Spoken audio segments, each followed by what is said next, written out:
रात के करीब 2 बजे थे। जंगल के बीचों बीच एक सुनसान रास्ता पड़ा था। चारों तरफ इतना सन्नाटा कि अपनी सांसों की आवाज भी भारी लग रही थी। आराव अपनी बाइक धीरे धीरे चला रहा था। आंखों में थकान थी और दिल में एक अजीब सी बेचैनी। उसे बस रात गुजारने के लिए एक जगह चाहिए थी। तभी दूर अंधेरे के बीच उसे एक पुरानी हवेली दिखाई दी। टूटी हुई दीवारें, जले हुए निशान और एक खामोश खंडहर। लेकिन अजीब बात यह थी, जैसे वो हवेली उसे अपने पास बुला रही हो। आराव ने बाइक रोकी, कुछ पल सोचा और फिर अंदर चला गया। जैसे ही उसने हवेली के अंदर कदम रखा, हवा अचानक ठंडी हो गई। सांस लेना भारी लगने लगा। दीवारों पर काले काले निशान थे, जैसे आग ने कभी यहां सब कुछ निगल लिया हो। और तभी उसके कानों में धीमी धीमी चीखें गूंजने लगीं, दर्द से भरी, टूटी हुई, जैसे कोई अभी भी जल रहा हो। उन चीखों के बीच रोने की आवाज भी थी। आराव घबरा गया। कौन है? उसकी आवाज खाली हवेली में गूंज गई, लेकिन जवाब नहीं आया। अचानक उसकी आंखों के सामने एक भयानक झलक उभरी। एक लड़की आग की लपटों में घिरी हुई, तड़पती, चीखती हुई। आराव पीछे हट गया। ये क्या है?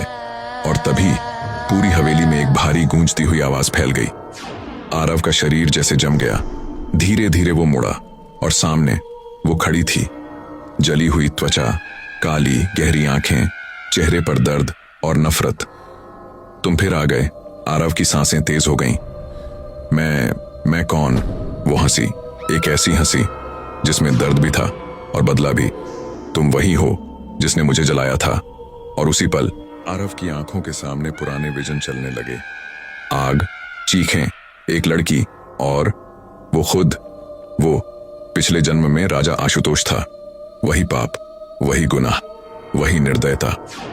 आरव के घुटने कांप गए। पाप बदलने से खात्म नहीं होता। हवा अचानक तेज हो गई। दीवारें कांपने लगीं। वो उसकी तरफ बढ़ने लगी। हर कदम के साथ जमीन जैसे दर्द से कराह रही थी। आरव पीछे हटता गया, फिर अचानक रुक गया। उसने आंखें बंद कीं। अगर साजा देनी है तो मुझे दे दो, लेकिन अब किसी और को मत मारो। कुछ पल के लिए सब कुछ शांत हो गया। फिर एक तेज गर्म रोशनी पूरे कमरे में फैल गई। ऐसी रोशनी जिसमें डर नहीं था, सिर्फ सुकून था।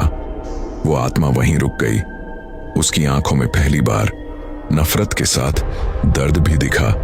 धीरे धीरे उसका चेहरा बदलने लगा, जैसे वो अपने दर्द को, अपने अंत को फिर से महसूस कर रही हो।